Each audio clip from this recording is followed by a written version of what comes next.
The roots of Brazil's long stagnation. Bismarck Brief, the 12th of July, 2023. Brazil has the natural fundamentals to make a world power. In practice, a lack of functional political institutions means it has squandered this potential. Only a live player can make Brazil matter. Brazil has a population of over 200 million people and the 10th largest economy in the world by nominal GDP, larger than the economies of South Korea, Russia, or Turkey. After the United States, Brazil is by far the most populous country in the Western Hemisphere. With total land area also comparable to the U.S. and including vast grasslands, rainforest, and fertile soil irrigated by many rivers, Brazil has been viewed as a prime candidate for a future great power since the 19th century. In 1961, Brazilian President Jânio Quadros declared that in 5 years Brazil will be a great power. 60 years later, Brazil is still not a great power, despite yet new variations on the idea of Brazil's great potential, such as Brazil's inclusion in the BRICS grouping of large emerging economies in 2001. The rise and fall of countries into middle or global powers is important to track because each new powerful country is an opportunity for newly empowered functional institutions and live players to make idiosyncratic advances in science, technology, culture, and industry that are adopted later by the rest of the world, with ultimately unpredictable consequences. For example, the pursuit of national greatness by countries like Turkey has resulted in advances in military drone technology, while in Taiwan and South Korea, state-directed industrial growth has resulted in the technical and manufacturing infrastructure to vastly increase the amount of computing power available through microchips. Owing to the country's size, population, wealth of natural resources, and lack of credible and immediate military threats, the reasons for perennial high expectations for Brazil were and are correct. It is not Brazil's potential that has ever been misassessed, but rather the ability of the country's institutions and elites to deliver on it. Since the late 19th century, Brazil has been a country with an unusually fractious elite that is unable to build functional institutions. This makes the country a place where fighting costly political battles takes priority over economic development. This situation has continued to the present day. Since 2003, Brazil has not had a president who has not been forcibly removed by impeachment, criminally investigated, or imprisoned, or some combination thereof. The strong fundamentals for Brazilian power. The core reason for optimism about Brazil has always been the country's large amount of fertile, arable land. While a strong agricultural base can be used to grow and export cash crops, the real value is the ability to support a large population, which in turn provides manpower for industry and the military, two basic necessities for a great power. This is just a product of Brazil's favorable climate and geography.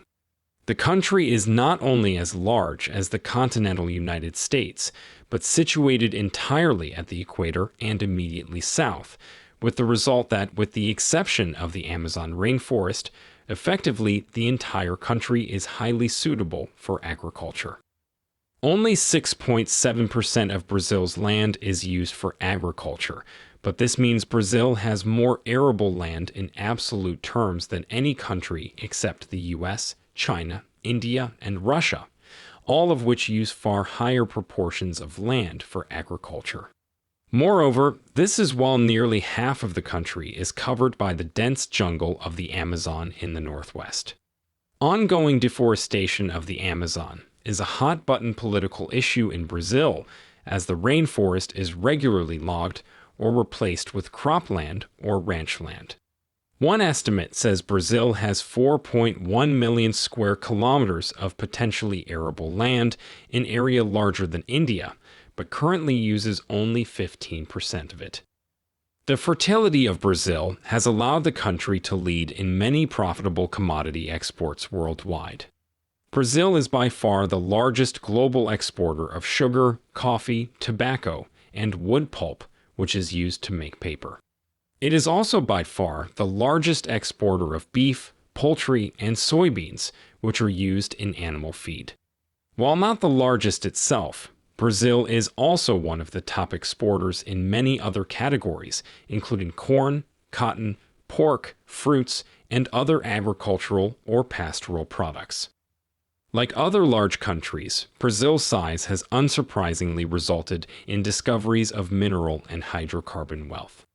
By far the most important is iron ore, which made up a full 16% of Brazilian exports by value in 2021, and thus made Brazil the second largest iron exporter worldwide, behind Australia. While Brazil exports some amounts of copper, gold, and other minerals too, these all pale in comparison to the iron trade. Moreover, Brazil has risen to be the world's 8th largest oil producer as of 2022, ahead of Iran and Kuwait.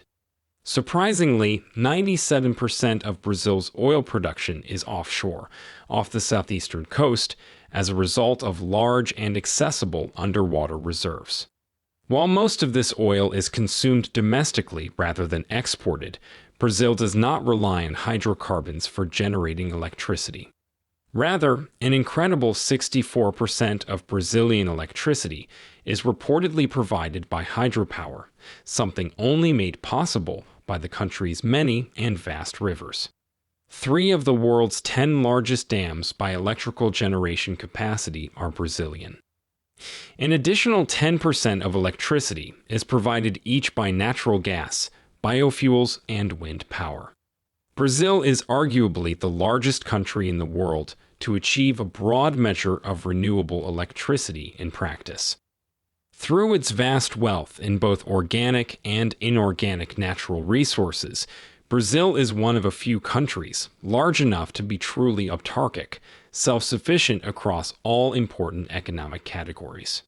Despite its vast commodity exports, Brazil's total exports as a percentage of GDP are only at 20% as of 2022, the lowest of any major economy except for the US and Japan. For comparison, the total exports of most European countries are well above 50% of GDP, while some commodity exporters like the United Arab Emirates reach above 95%, as do low labor cost manufacturers like Vietnam.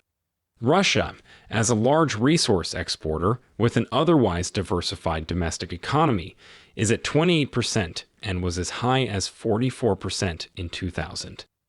As recently as the early 2010s, Brazil's exports as a percentage of GDP were around 10% and have trended up and down since the 1980s, indicating an autarkic economy that can occasionally vastly increase commodity exports. As a result, Brazil's real economy is somewhat untethered from global economic trends, but its GDP figures are very sensitive to global commodity prices. Following a sudden drop in commodity prices in 2014, an attendant financial crisis saw Brazil's nominal GDP drop by a whopping 40% from 2014 to 2020. Per capita GDP adjusted for purchasing power only fell about 5%, however, and has since recovered and reached new heights. Brazil's strong geopolitical fundamentals go even further than natural resources. Much like the US, Brazil is separated from other major military powers by thousands of kilometers of ocean and faces no existential threats in its backyard. The country has a long coastline and many natural ports. Speaking Portuguese, the country is linguistically homogeneous and, until recently, was also highly religiously homogeneous via the Roman Catholic Church. While Brazil has racial politics and a legacy of slavery, it never implemented racial segregation like the US, but in fact encouraged the opposite, with the result that the vast majority of Brazilians self-identify as either white or mixed race. Brazil has had some limited industrial successes. The Brazilian corporation Gerdau is one of the world's largest steel producers. Brazil manufactures more motor vehicles than France or Spain, though less than Mexico, which benefits from offshoring from the U.S. Brazil has its own aircraft manufacturer, Embraer, which is the 10th largest worldwide by market capitalization as of July 2023. In 2004, the Brazilian Space Agency successfully launched its first rocket into space. There is even a minor industry for manufacturing ancillary semiconductor components. But taken together, these limited successes rather demonstrate the inability of Brazilian institutions to turn strong fundamentals into large-scale industrial growth and an advanced economy. Brazil's infighting elites and dysfunctional institutions. Political stability is a key prerequisite to economic growth and development. Whether a country has a weak state like Egypt, turmoil between elites like Pakistan, or outright armed rebellion like Ethiopia, or even often a combination of all three, political instability draws the attention and resources of live players away from development towards winning costly and usually existential political battles. When political stability is achieved, whether through a strong monarch like in Morocco or through a broad elite alliance over social democracy like in Sweden, live players are able to build functional institutions with economic missions. Brazil fought multiple internal revolts in the late 19th and early 20th centuries and saw a succession of attempted or successful military coups throughout the mid-20th century. Since democratization in the 1980s, Brazil has avoided political instability but still lacks strong factions, centralized institutions, or live players in politics to guide or govern the country's future. The result is a strategic landscape where power is very decentralized in practice and costly elite political struggles cannibalize major institutions like the judicial system or state-owned enterprises in the pursuit of political objectives. The 77-year-old Luiz Inácio Lula da Silva, more commonly known as Lula, has been the president of Brazil since January 2023. Lula previously served as president from 2003 to 2010. He was succeeded as president in 2010 by his former chief of staff Dilma Rousseff, in what would have seemed like a successful solving of the succession problem. Uneducated and from a working-class family, Lula himself was something of a live player, rising from being a metal worker to a labor union organizer, before co-founding his Workers' Party in 1980 and entering a career in politics. In office, he became very popular for his generous social welfare programs. But in 2016, Rousseff was impeached and removed from office in the wake of a vast corruption scandal uncovered by the so-called Operation Car Wash Police investigation. In short, starting in 2014, a branch of the Brazilian Federal Police pursued a sweeping investigation into corruption that would eventually result in over 150 convictions of top Brazilian political and business figures for money laundering, embezzlement, and bribery, especially in regards to $2.5 billion misappropriated from Petrobras, the state-owned oil and petrochemical company, and also Brazil's most valuable company, to fund various political patronage schemes. While Rousseff was eventually cleared of wrongdoing, Lula was sentenced to nearly 10 years in prison. The investigation also resulted in criminal charges against Rousseff's successor, Michel Temer, who served as president from 2016 to 2018 after being her vice president. Fernando Collor de Mello, Brazil's president from 1990 to 1992, was also convicted and sentenced to 10 years in prison in June 2023. Eduardo Cunha, then serving as essentially Brazil's Speaker of Parliament, was sentenced to 15 years in prison. Marcelo Odebrecht, the CEO of the Brazilian family-run conglomerate Odebrecht, was sentenced to 19 years in prison for bribery, as was Ike Batista, formerly the wealthiest person in Brazil through the conglomerate EBX Group. A long list of current or former parliamentarians, governors, mayors, and their family members were also implicated, charged, or convicted. Arguably, the key figure behind Operation Car Wash was the magistrate Sergio Moro, who zealously authorized investigations, detentions, and interrogations of suspects, and eventually rapidly imposed sentences. While Moro claimed he was apolitical during the investigations, in 2019 he became the first Minister of Justice in President Jair Bolsonaro's administration. Bolsonaro would have faced Lula in the 2018 Brazilian presidential election, which he won, if not for Lula's imprisonment by Moro.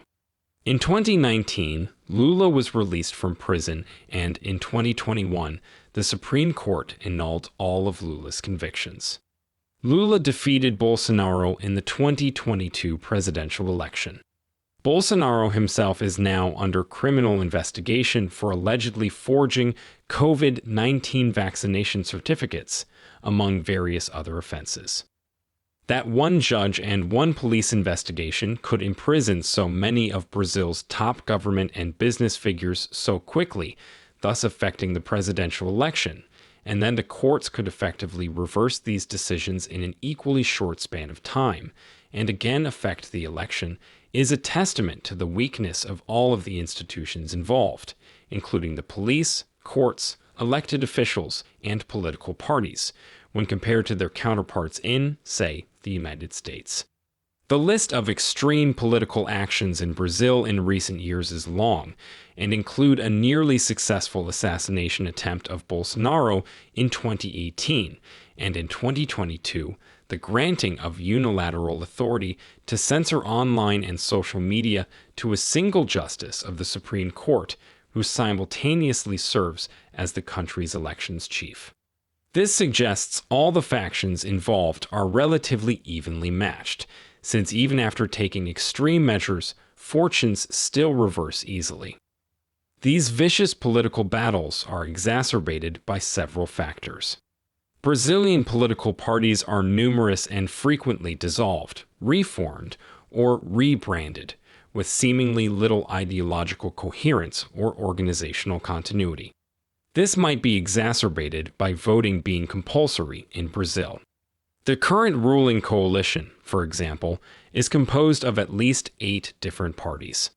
Bolsonaro himself has been affiliated with a dozen different political parties during his political career, many since dissolved. Well-developed and powerful political parties can solve succession problems in government and provide a stable base of government power in democracies and non-democracies alike. This then allows such countries to pursue long-term development, as was the case with Japan's Liberal Democratic Party, Germany's Christian Democrats, Singapore's People's Action Party, or the Communist Party of China. The absence of such a national party means that political power is highly dependent either on personal cults of personality or extremely large patronage machines, both of which incentivize political polarization and looting the state's coffers. Perhaps unsurprisingly, then, Brazil has increasingly imported the cultural and social politics of the United States, but without the strong centralized institutions to restrain them. Evangelical Christianity has reached an incredible 31% of Brazil's population, displacing Catholicism, and is correlated with support for Bolsonaro, whose dispute over the legitimacy of his election loss in 2022 is a clear imitation of Donald Trump, and whose supporters stormed Brazilian government buildings in January 2023 in a clear imitation of the January 6th riot. Brazil's 2 historical periods of relative centralization also saw political stability and the country's most significant development. The first was the reign of Dom Pedro II, who ruled as Emperor of Brazil for nearly 60 years, from 1831 to 1889. Pedro II was, importantly, not a dictator, but a constitutional monarch. He self-consciously viewed his duty as being an impartial power broker between Brazil's many institutions and factions. In this, he was very skilled and ultimately extremely successful, navigating Brazil through 3 victories in war, mass immigration from Europe, and the introduction of industrial technology and infrastructure to the country. Pedro II was himself a gifted intellectual who spoke a dozen languages, patronized the arts and sciences out of personal interest, and corresponded with Friedrich Nietzsche, Victor Hugo, Henry Wadsworth Longfellow, and many other literary and scientific figures of the time. Despite his popularity, Pedro II was overthrown in a military coup in 1889, which he did not contest out of his own personal exhaustion with governing. The following decades would see a military and planter oligarchy in power, punctuated by multiple bloody rebellions and internal conflicts like the Federalist Revolt or the Contestado War. In 1930, the politician Getulio Vargas seized power in a military coup.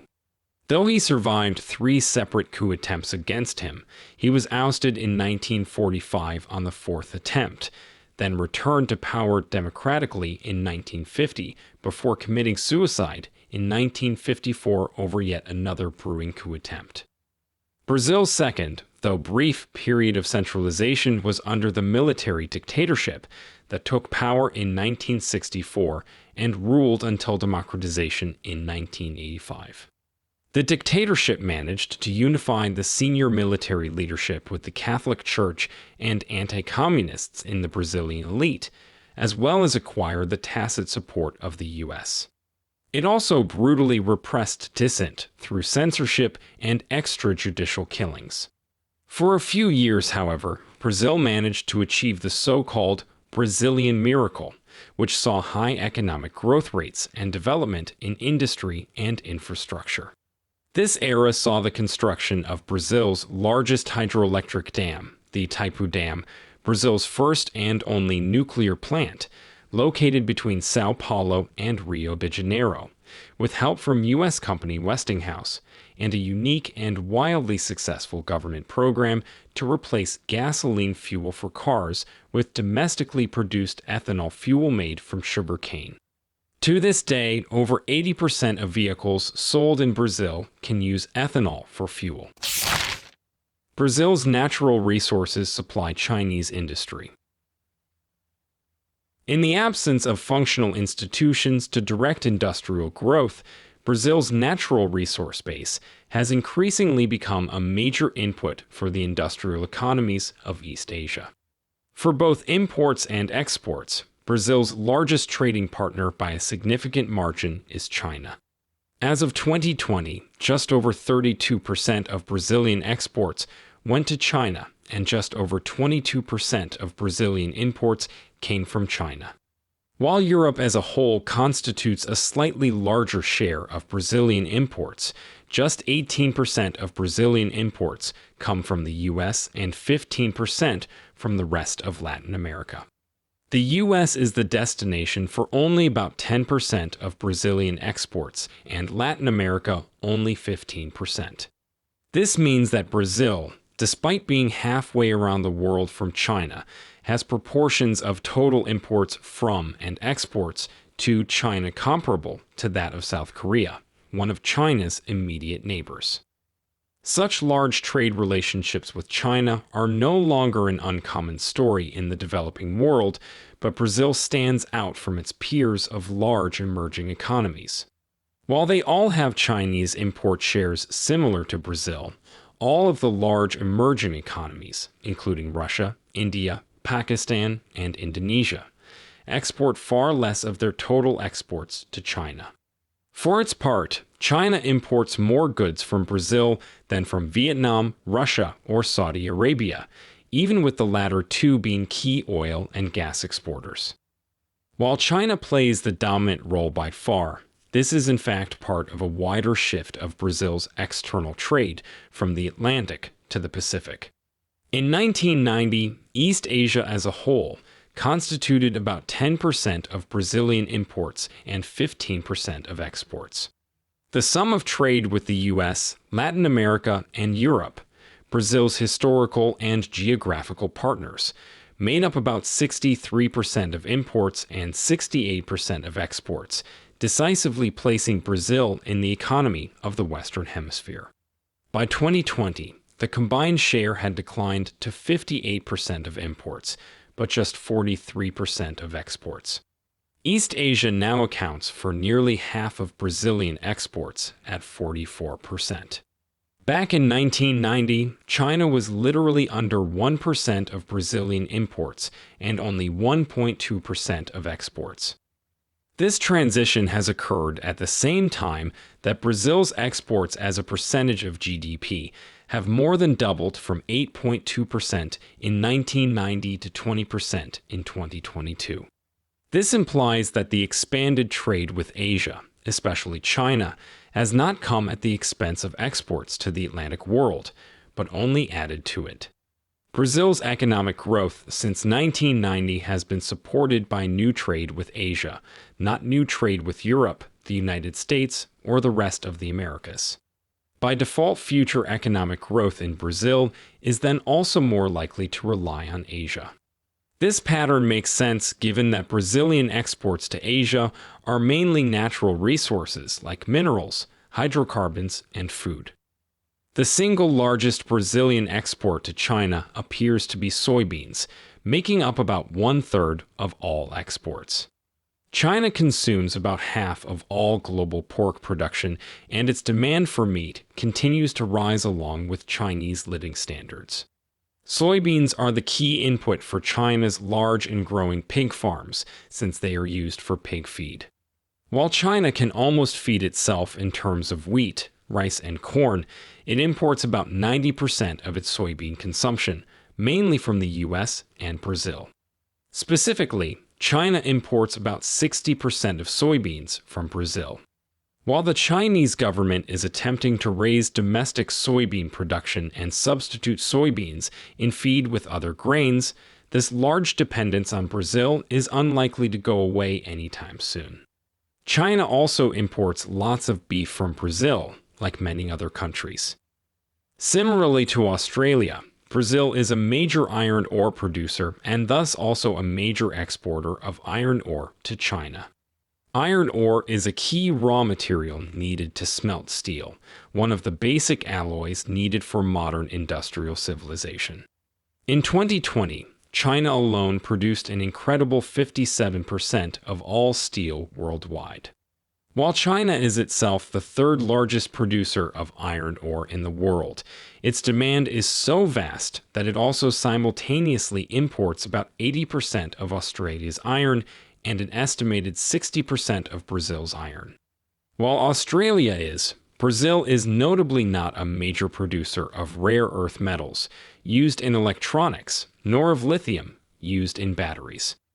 Finally, Brazil is a minor oil exporter to China. In 2021, Brazil provided an estimated 6% of China's crude oil imports. This, however, constituted nearly half of all Brazilian oil exports, so the oil trade is more important to Brazil than to China. The combination of food, minerals, and hydrocarbons made up an estimated 90% of Brazil's exports to China in 2022, with the remaining tenth a wide mix of other staple Brazilian exports like wood, sugar, cotton, tobacco, and coffee, as well as minor amounts of manufactured or industrial products like chemicals and machinery. Brazil will remain an unremarkable ally of the United States.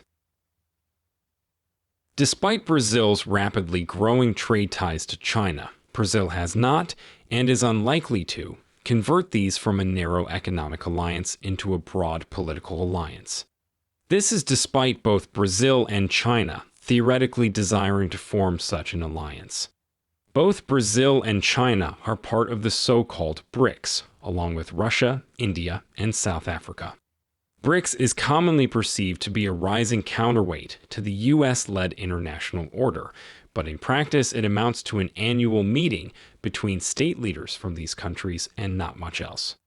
BRICS has resulted in a development bank and a currency liquidity support mechanism, but also hopes to create an international payment system that can compete with the Belgium-based SWIFT. Economically, BRICS amounts to China, and some of its suppliers of natural resources, namely Brazil, Russia, and South Africa. By nominal GDP, China makes up 70% of the grouping, as well as 40% of the population, with most of the rest from India.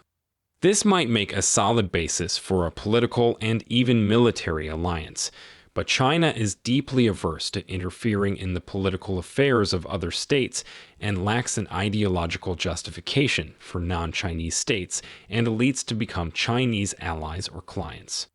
China, moreover, is a military ally to Pakistan, which has a sore and frozen conflict with India, as does China itself.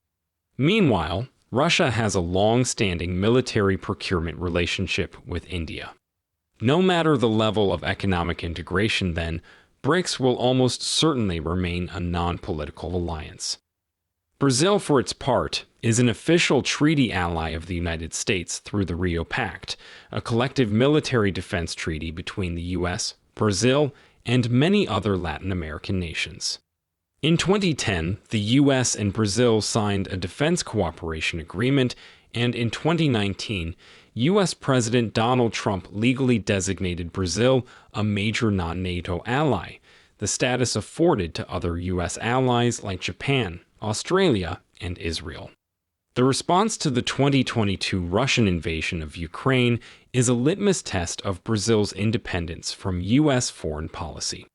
Brazil voted for a UN resolution condemning Russia's invasion of Ukraine in 2022, and Lula, as of 2023, is trying to broker a peace deal that involves returning occupied territory to Ukraine, with possibly the exception of Crimea. Brazil has, however, not imposed sanctions against Russia over the invasion, nor has it sent any kind of aid to Ukraine. Like the US or Western Europe, Brazil has informal diplomatic relations with Taiwan. From 2003 to 2018, Brazil purchased a small proportion of Russian arms and no Chinese arms, with the vast majority of weapons procurement coming from Western Europe and the United States. Brazil has resisted U.S. pressure to ban Chinese telecommunications giant Huawei from building infrastructure in the country. Taken together, Brazil's foreign policy is most reliable to China, not the U.S. or Russia. But since China's interests are strictly economic, this puts Brazil squarely in its stated position of being a neutral country. The U.S. does not and will not have a strong economic interest in Brazil. What Brazil offers, namely a vast natural resource base, is something the U.S. already has.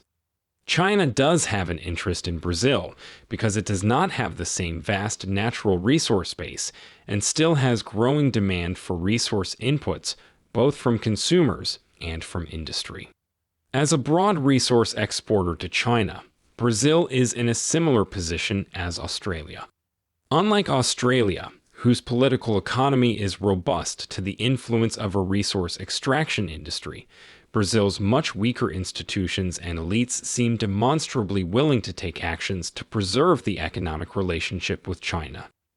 But the U.S. has taken a strong stance against the influence of foreign great powers in the Western Hemisphere since the early 19th century, for example, through the famous Monroe Doctrine. Brazil remains a U.S. ally on paper, as well as a noted receptacle for U.S. cultural influence. Brazil's appetite for disregarding U.S. preferences seems limited to preserving its economic and diplomatic relationships with other countries, but there is no indication this would extend to political or military cooperation, which would result in a harsh U.S. response. Only a live player can reform Brazil's political economy to allow for the strengthening of Brazil's governmental and economic institutions. This would most likely take decades, but would be the most realistic scenario to jumpstart Brazil after essentially a century of stagnation. In the absence of deep and broad political reform, Brazil will remain on its current trajectory as a large but strategically unremarkable country whose dysfunctional institutions and chaotic political landscape mean that the country is just an acceptably inert geopolitical buffer zone for the United States and an accessible supplier of natural resources for China.